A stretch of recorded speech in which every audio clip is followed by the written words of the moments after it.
Manchester United ထက်တောင်ပွဲပန်းနေတဲ့အသင်းလို့ပြောရမယ်ဒီလိုအသင်းမျိုးကို Old Trafford မှာလက်ခံရှင်ပြိုင်ကစားမှာဆိုတော့ Manchester United အသင်းတော့အဲ့လောက်ထိခက်ခဲမယ်လို့တော့ကျွန်တော်မထင်ဘူးမင်္ဂလာပါဆရာတို့ Football Talk Show Facebook YouTube နဲ့ TikTok Channel မှာပြန်လည်ကြိုဆိုလိုက်ပါတယ်ကျွန်တော်ကဖုန်းပါကျွန်တော်စမ်းကြည့်ပါခင်ဗျာ Premier League ပွဲကောင်းတွေကနောက်ထပ်ပွဲကောင်းတစ်ပွဲဖြစ်တဲ့အဆင့်၄နေရာမှာရောက်ရှိနေတဲ့ Manchester United အသင်းနဲ့ Crystal Palace အသင်းတို့ရှင်ပြိုင်မဲ့ပွဲစဉ်ကိုကျွန်တော်တင်ဆက်ပေးခြင်းပါတယ်ဒီပွဲစဉ်ကတော့တနင်္ဂနွေနေ့ည8:00 နာရီခွဲမှာကစားမှာဖြစ်ပါတယ်ခင်ဗျာဟုတ်ပါတယ်ကိုဘုန်းကြီးဒါ Manchester United အသင်းကတော့လက်ရှိ Premier League နောက်ဆုံး9ပွဲမှာတပွဲပဲတည်ကြပြီး4ပွဲအထိနိုင်ပြီးတော့ဖောင်ကောင်းနေတယ်ပြောရမယ်ပေါ့နော်ဒါ Crystal Palace အသင်းကလည်း Premier League နောက်ဆုံး9ပွဲမှာ2ပွဲနိုင်2ပွဲရှုံး2ပွဲတည်ကြထားတဲ့အသင်းပြသူတို့ရဲ့ထိပ်တိုက်တွေ့ဆုံမှုတွေမှာနောက်ဆုံး9ပွဲမှာ Manchester United အသင်းကို3ပွဲအထိနိုင်ပြီးတော့ရလက်တွေကိုပြောင်းပြန်လမ်းပစ်ထားတဲ့ Crystal Palace ကိုကာရီကတော့ထပ်မှန်ပြီးတော့စာမွဲကတော့ဖြေအောင်မယ်ကိုဟုတ်ကြီးဟုတ်ပါတယ်ကိုစန်းကြီး Manchester United အသင်းနဲ့ Crystal Palace အသင်းတို့ရဲ့ဒီထိပ်တိုက်တွေ့ဆုံမှုနဲ့ပြောရမယ်ဆိုလို့ရှိရင်တော့ဒီပြချင်းမှာတော့ထိပ်တိုက်တွေ့ဆုံမှုမရှိဘူးဗျာအဲ့တော့အသင်းချင်းထိပ်တိုက်တွေ့ဆုံမှုဆို Manchester United အသင်းက19ကြိမ်နိုင်6ပွဲတည်ရင်နဲ့ Crystal Palace အသင်းက9ကြိမ်ထိအနိုင်ရရှိထားပါတယ် Crystal Palace ကကျွန်တော်တို့ Conference League မှာကစားနေတဲ့အခါကျတော့ပွဲပန်းတဲ့တန်ကျွန်တော်မြေပြောသလိုပဲအသင်းငယ်တွေကအခုလို league တွေထပ်တိုးလိုက်တဲ့အခါမျိုးမှာကျရင်အသင်းငယ်တွေကအဲ့တန်တွေကိုခံစားလာမှာပါအရင်တော့ဆိုလို့ရှိရင်ကျွန်တော်တို့တော်တော်များများအသင်းတွေကကျွန်တော်တို့ Europa League Champions League ဒီဟာတွေကို Premier League ရဲ့ဒီ basic အသင်းတွေလောက်ပဲကန်ကြတာများတယ်အသင်းငယ်တွေအနေနဲ့တော်တော်လေးကိုဒီရာဒီမှာပွဲပန်းတဲ့ဒဏ်တွေခံစားလာရတယ်ဗျာအခုလောလောဆယ်ဆိုရင် Crystal Palace ကဘယ်လောက်ထိဒီ Conference League ကိုအာရုံစိုက်နေလဲဆိုတော့ကျွန်တော်တို့ FA Plus တောင်လက်လွတ်ထားတယ် FA Plus ပွဲတွေမှာရှုံးပြီးတော့ Crystal Palace FA Plus ကနေထွက်လိုက်ရတယ်ဒါပေမဲ့သူတို့ဒီဥရောပ Plus ဖြစ်တဲ့ Conference League ကိုတော်တော်လေးကိုအာရုံစိုက်ပြီးတော့သတိထားပြီးတော့အခုဆိုရင်နောက်တစ်ဆင့်ကိုတက်သွားပြီအဲ့လိုဆိုတော့Manchester United ထက်တောင်ပွဲပန်းနေတဲ့အသင်းလို့ပြောရမယ်ဒီလိုအသင်းမျိုးကို Old Trafford မှာလက်ခံရှင်ပြိုင်ကစားမှာဆိုတော့ Manchester United အသင်းတော့အဲ့လောက်ထိခက်ခဲမယ်လို့တော့ကျွန်တော်မထင်ဘူးကိုစန်းကျယ်ကအသင်းရဲ့ပေါ်ထွက်လူစင်းအနေနဲ့ဘယ်လိုမျိုးဖြစ်နိုင်လဲဆိုတော့ပြောပြပါအောင်ဗျManchester United အသင်းကတော့သူတို့ရဲ့ပွဲထုတ်နေကြဇာသမားကြီးဖြစ်တဲ့ Ryan Abumo အာဒီယေကွန်ညာဖာနန်ဒက်အမတ်ဒီယာလိုတို့ပဲအခြေခံပြီးတော့တိုက်စစ်မှာသုံးမယ်လို့ထင်ပါတယ်ဗျဘင်ညာမင်ဆက်စကိုကတော့ကျွန်တော်အနေနဲ့ထုတ်မသုံးသေးဘူးပဲပြောရမယ်အဲ့လိုမျိုးပဲကျွန်တော်တို့ယူဆထားလို့ယာကောင်းရနိုင်တဲ့ကစားသမားတစ်ယောက်ပေါ့ဗျာဘာလို့လဲဆိုတော့ဘင်ညာမင်ဆက်စကိုဂိုးတွေသွင်းနေတယ်မှန်တယ်ဒါပေမဲ့သူ့ရဲ့အသက်အရွယ်ရပြည်သက်တွေနဲ့လည်းဓာတ်ရိုက်ချိုးကြတယ်ပေါ့နော်ဒီကစားသမားကဂိုးမသွင်းနိုင်ဘူးဆိုလို့ရှိရင်ပြည်သက်ရဲ့ PR ကိုတော်တော်ရောက်နေမှာဖြစ်တယ်လို့အခုဂိုးတွေစတိုက်သွင်းလာတဲ့အချိန်မှာလဲသူ့ကိုပွဲမထုတ်ဘူးလားတကယ်လို့မြန်ပွဲထုတ်လိုက်ရင်တကယ်လို့ဂိုးပေါက်ပြန်ပြောက်သွားရင်ပြည်သက်တွေကပြန်ဝေးပန်းမှာပဲအဲ့တော့ Michael Carrick ကတော့ဒီအချိန်တွေကိုတော်တော်လေးကိုကောင်းကောင်းမွန်မွန်နဲ့ဂိုင်းတွင်နေလို့ပဲကျွန်တော်ထင်တယ်ဒီပွဲမှာလဲ Brian Amumu တို့နဲ့ပဲပြန်ပြီးတော့ပွဲထွက်လာမယ်လို့ကျွန်တော်ထင်ပါတယ်ဗျနောက်တစ်ခုကျွန်တော်ပြောချင်တာကခုနကပြောလို့ပေါ့ Manchester United အသင်းကပြီးခဲ့တဲ့ဒီထိပ်တိုက်တွေ့ဆုံမှုမှာ3ချိန်ပြီးရှုံးနေကြတဲ့ Crystal Palace အသင်းကို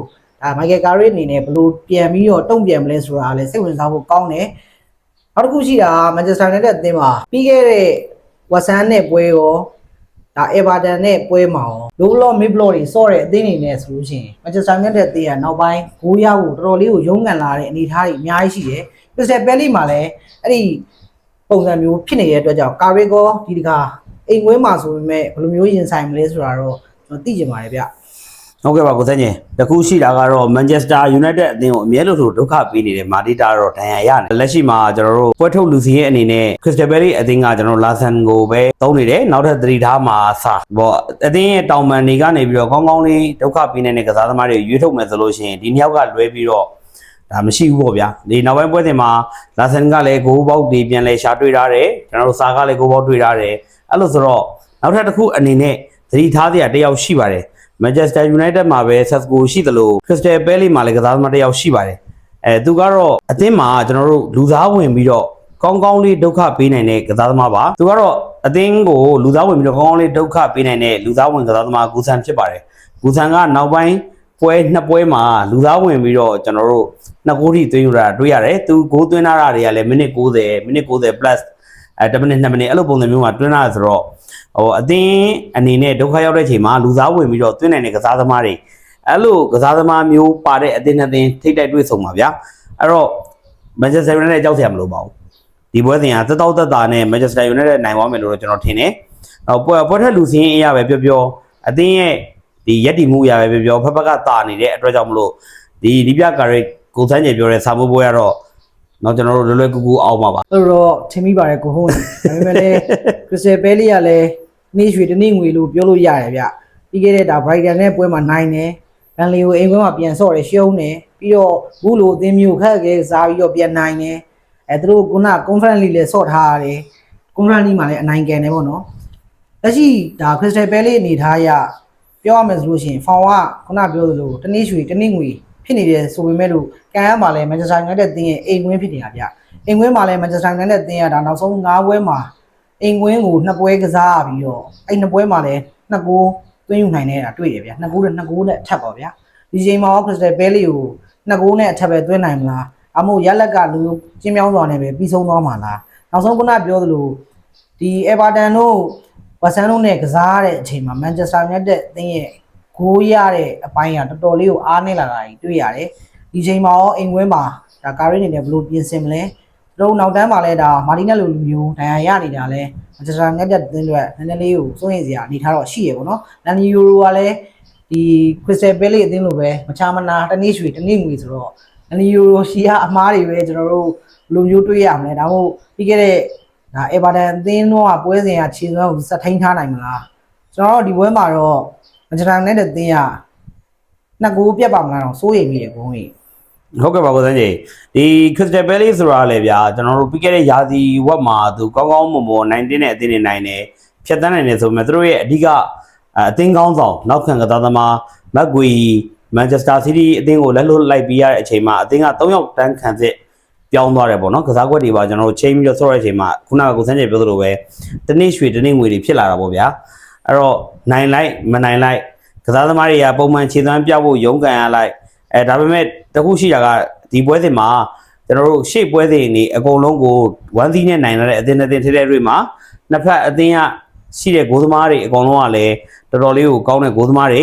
တစ်ဖက်မှာဟန်နာဆန်ဖမ်းမယ်တစ်ဖက်မှာလမန်ဖမ်းမယ်လမန်ကလည်းဒါ Manchester United အသင်းတွေတော်တော်လေးကိုဒီနှစ်ရာသီရလိုက်တဲ့ဆုလက်တစ်ခုလိုပဲပြောရမယ်ဟိုအသင်းမှာအမြဲတမ်းဒီဂီယာတို့ဘနာဆာတို့ခစ်လွန်မှာဒီနောက်တန်းတွေအတွက်ယုံကြည်စိတ်ချရတယ်ဆိုတော့ခံစားချက်ပေးလို့ရတဲ့ဂိုးသမားတစ်ယောက်ရရှိလိုက်တယ်လို့ပဲအဲ့တော့ဒီဂိုးသမားရလာတဲ့အတွက်ကြောင့်မို့လို့ဟို Manchester United ပြည်သက်တွေကသူတို့ရဲ့16ခိုင်စီးတွေရောက်တာနဲ့ရေတမမဖြစ်ရတဲ့ကိစ္စကတော့အနေငယ်ကင်းလို့သွားတယ်ပေါ့ဗျာအဲ့တော့ဟိုပြောချင်တာကတော့မဖြစ်မနေမို့လို့သာဂိုးပေးလိုက်ရမယ်လမန်ရဲ့အမားတစ်ခုကနေပြီးတော့ကျွန်တော်တို့ဂိုးပေးလိုက်ရတာမျိုးမတွေ့ဘူးတစ်ဖက်မှာလည်းကျွန်တော်တို့ဝိုင်းရင်ကစားသမားဟန်နာဆန်အကောင်းဆုံးလက်ဆန်းတွေပြတယ်ရှေ့ပွဲစဉ်မှာဆိုလို့ရှိရင်ကျွန်တော်တို့ပက်နတီတောင်ကောက်ွယ်သွားသေးတယ်အဲ့လိုဆိုတော့ဂိုးသမားကောင်းတွေရှိတဲ့အသင်းအသင်းတွေ့မယ်တိုက်စစ်ပိုင်းနေရှင်ပြန်ရမယ်ဆိုတာတစ်ဖက်ကတော့ခံစစ်ပိုင်းကိုပြရမှာပေါ့ဗျာအဲ့လိုဆိုတော့ဒီပွဲစဉ်ဘယ်လိုဖြစ်လာနိုင်မလဲအဆောက်ကြည့်ခြင်းတွေကကောင်းပါတယ်ကျွန်တော်ကတော့ဒီပွဲစဉ်မှာ Manchester United အသင်း Mikel Carrick ဘယ်ကူရိုးရှင်းသွားနေပဲအနိုင်ရရှိသွားမယ်လို့ကျွန်တော်မျှော်လင့်ပါတယ်ဒီပွဲစဉ်ကိုကျွန်တော်2-0ဆိုတဲ့ရလက်နဲ့ပဲ Manchester United အသင်းဂိုးမပေးရဘူးလို့ကျွန်တော်သုံးသပ်ပြီးတော့ကျွန်တော်ရလက်ကိုခန့်မှန်းကြည့်ပါတယ်ဗျဟုတ်ပါတယ်ကိုဟွန်းရေဒါတခုရှိတာလဲCrystal Palace လို့အသင်းကလည်းအဆင့်73မှာရောက်နေပြီးတော့ PR တန်ကိုတိတ်ပြီးတော့ PR မှမရှိတဲ့အသင်းဖြစ်နေတာတကယ် Manchester United ရဲ့အသင်းမှာတကယ်သွားမဲ့အစီအစဉ်တွေအတိုင်းဆိုလို့ရှိရင်တော့ပုံမှန်ဒါတစ်ပတ်တစ်ပွဲပဲကန်ရတဲ့အနေထားမှာတော့ Crystal Palace အသင်းကိုနိုင်တဲ့တယ်ပြီးတော့ဒါ Chelsea အသင်းတို့ဆိုလို့ရှိရင်လည်း Arsenal နဲ့တွေ့မယ်ဒီပါဘူးအသင်းဆိုလည်းဒါတန်းစင်းဆောင်မှာယုံနေတယ် West Ham လိုအသင်းမျိုးနဲ့တွေ့မှာဆိုတော့ဒီချိန်မှာဒါအလေလက်အသင်းဖြစ်နေပြီးတော့ဘောလည်းမရောက်အောင်လည်းမရောက်ဖြစ်နေတဲ့ Crystal Palace အသင်းကိုတော့ Manchester United အသင်းနိုင်မှုတော့အရေးကြီးလိုအပ်တယ်ဗျအဲ့ဒါကြောင့်ကျွန်တော်လည်းဒီပွဲမှာတော့ခုနပြောလို့ကိုတော့ကျွန်တော်တို့2-0တော့မဟုတ်ဘူး2-1လောက်နဲ့တော့ Manchester United နိုင်သွားမယ်လို့တော့ကျွန်တော်ထင်ပါတယ်ဗျဟုတ်ကဲ့ပါဆရာတို့ရဲ့ခမန်းချက်လေးတွေကိုကျွန်တော် comment မှာရေးပေးခဲ့ကြပါဦးနောက်ဗီဒီယိုတွေဆက်လက်တင်ဆက်ပေးမှာဖြစ်တဲ့ကြောင့်ကျွန်တော်တို့စီစဉ်ကို like follow လုပ်ပေးဖို့မမေ့ပါနဲ့အားလုံးကိုကျေးဇူးအထူးပဲတင်ရှိပါတယ်ကျေးဇူးတင်ပါတယ်ခင်ဗျာ